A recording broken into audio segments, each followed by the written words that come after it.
Langit terlihat gelap dan bahkan ada aura merah menyelimuti, dibarengi air hujan. Seorang pria berlutut dengan menggunakan pedang sebagai tumpuan badannya. Di sekitarnya berserakan banyak mayat dan aroma darah memenuhi udara. Pria itu berdiri memandangi ribuan mayat tersebut. Lalu dia dikagetkan oleh sebuah suara. Ahayud sudah gagal total. Pria itu menoleh ke arah bawah kakinya, di mana dia sedang berdiri di atas tubuh raksasa bertanduk dan bersayap. Apa kau masih hidup, sialan? Dikisahkan sang raksasa disebut Ahayud, kulit berwarna putih pucat, tanduk di kepala, mata bersinar dan sayap di punggung. Muncul di kerajaan 20 hari yang lalu, dan tumpukan mayat ini adalah korban dari 3 Ahayud yang mendatangkan kehancuran tanpa tujuan yang diketahui. Pria itu menginjak muka Ahayud di bawahnya dan bilang kalau setengah wilayah kerajaan sudah jadi kuburan gara-gara ulah 3 raksasa. Jadi kenapa kau masih hidup? Terdengar suara raksasa tersebut. Tak perlu resah, karena ini tidak akan lama. Para Ahayud akan segera kembali ke pelukannya. Baguslah, 2 temanmu yang mati sebelumnya sudah menunggumu di alam baka, kata si pria. Teman? Sahut si raksasa. Pria itu menjelaskan kalau 1 raksasa dibakar hangus sama seekor naga merah, sedangkan 1 raksasa lainnya disegel untuk selamanya sama kakek tua bernama Lord Horden. Tapi raksasa itu malah bilang dia tahu kalau pihak yang mengalahkan 2 raksasa itu juga meninggal dalam pertarungan tersebut. Begitupun saat ini, kondisi pria yang kuat ini juga tidak baik-baik saja dan akan segera menjemput ajal. Ahayud juga ngomong seandainya si pria ini menyadari kemampuannya lebih awal dan melatihnya dengan keras, tentu pria ini akan jadi halangan terbesar bagi tujuan besar Ahayud. Ya, aku sudah tahu hidupmu kacau. Jadi diamlah dan segera mati saja, ujar si pria dengan emosi. Kau manusia yang mengagumkan. Banggalah pada dirimu.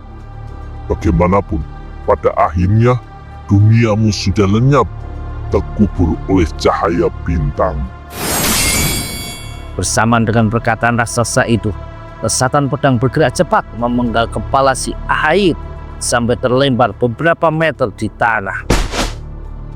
Pria itu berjalan melangkah di tanah yang digenangi darah orang-orang, rekan seperjuangan, dan juga banyak sahabatnya yang kini sudah diam membisu tak bernafas.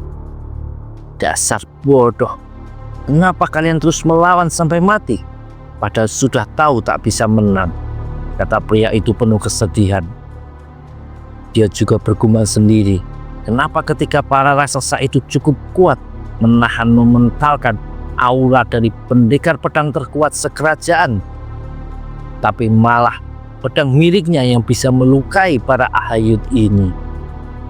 Dia juga berpikir kalau saja dia yang tidak punya pangkat ini dibolehkan memimpin di garis depan, mungkin bisa mencegah para korban ini berjatuhan. Tiba-tiba terdengar suara bertanya, apa ada yang masih selamat? Aku tidak bisa bergerak karena cedera. Pria itu mengenali suara tersebut. Dengan susah payah dia menyeret tubuhnya sendiri ke arah suara barusan datang. Dan tak jauh dari situ ada seorang wanita berjubah merah duduk bersandar di batuan besar. Kau selamat, Jenderal Adesan? Tanya pria itu yang syok melihat sang jenderal wanita itu penuh luka dan tangan kanannya terpotong hilang. Jenderal wanita itu mengingat kalau pria di depannya ini bernama Ronan. Jabatannya di pasukan adalah kopral. Wanita itu bertanya apa si Ahayud sudah mati, dan dijawab sama Ronan kalau dia sudah membunuhnya dan jasadnya berada tidak jauh dari tempat mereka berada sekarang. Jenderal itu bersyukur mendengarnya sambil air mata haru mengalir deras dari kedua matanya. Ronan berkata Melihat sang jenderal merasa sangat bersyukur, dia merasa tidak masalah kalau mengajukan satu permintaan. Dia mohon agar jenazah rekan-rekannya sesama prajurit rendahan untuk dimakamkan secara layak. Si jenderal bilang kalau Ronan terlihat lebih baik kondisinya, kenapa tidak dia yang melakukannya? Tapi saat itu juga Ronan terbatuk-batuk dan muntah darah. Sepertinya dia mengalami luka dalam yang serius. Aku bisa mati kapanpun, ujar Ronan sambil menatap darah dari mulutnya tadi. Ronan mengeluh kalau dia selalu bermain-main saja dan belum melakukan sesuatu yang lebih. Jenderal Addison bertanya, kalau Ronan bisa selamat, apa ada hal yang ingin dilakukannya? Ronan bilang, satu-satunya hal yang dia pikirkan saat ini adalah seperti apa rasanya bisa berlatih di akademi. Mungkin kemampuannya akan lebih lagi. Lagi pula, sesuai harapan kakak perempuannya yang dari dulu sangat ingin melihat Ronan masuk akademi. Tapi sebentar lagi aku akan menyusul keluargaku ke alam sana, kata Ronan. Si jenderal bilang kalau sebentar lagi pasti ada tim pencari yang datang dan menyelamatkan mereka. Tapi Ronan bilang kalau lukanya sudah parah dan tidak akan bisa selamat. Tiba-tiba mereka dikagetkan, hujan badai yang tiba-tiba berhenti. Terdengar suara getaran keras.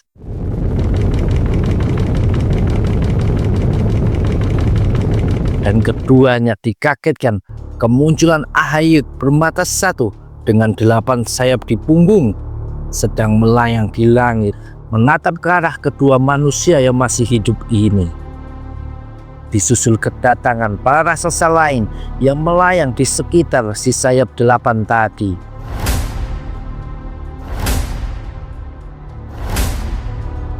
Ronan bingung dari mana para Ahayut ini muncul. Mata Jenderal Addison terlihat takut dan putus asa. Jadi bukan cuma ada 3 raksasa saja. Pada akhirnya aku tetap tidak bisa menyelamatkan dunia untuk yang ketiga kalinya, kata wanita itu dengan suara sedih. Addison dikejutkan sama teriakan Ronan. Pria itu menyuruh sang wanita menggunakan kekuatan telekinesisnya untuk membuat Ronan melayang ke udara agar bisa menebas para raksasa ini. Jenderal Addison malah kaget mengetahui Ronan masih punya semangat tempur melihat banyaknya raksasa tersebut. Ronan meraih gagang pedang dan mengeluarkannya dari sarung. Meski aku terbunuh, setidaknya aku beri perlawanan pada para brengsek ini. Terlihat Ronan tanpa rasa takut. Addison terpana melihat keteguhan dan keberanian Ronan. Dia berdiri memanggil nama pria di depannya ini dan tak diduga langsung mencium bibir Ronan, membuat si pria ini terdiam kaget. Tapi ternyata itu cara Addison memberikan sesuatu ke mulut Ronan. Terlihat Addison membisikkan beberapa kata ke telinga Ronan. Lalu dia tersenyum dan bilang, kalau mereka bertemu lagi, bisakah Ronan memberitahu Addison agar tidak berbuat konyol dan jadi penjahit saja. Ahayut bersayap 8 mulai mengeluarkan sinar biru terang. Kemudian sebuah energi melesat cepat ke arah Ronan dan Addison berada.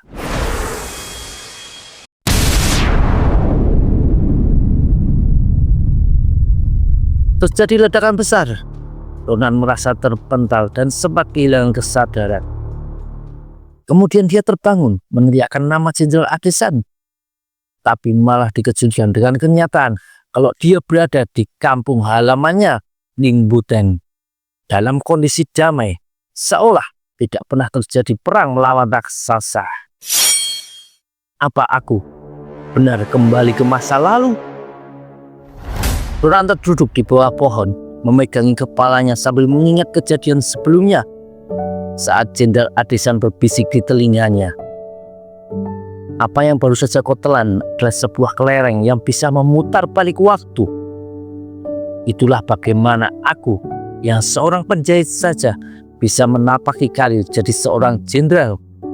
Meskipun kelereng itu cuma bisa dipakai 4 kali saja. Aku sudah menggunakannya sebanyak 3 kali. dan aku memberikan padamu yang terakhir. Orang yang punya kemampuan menghabisi para raksasa.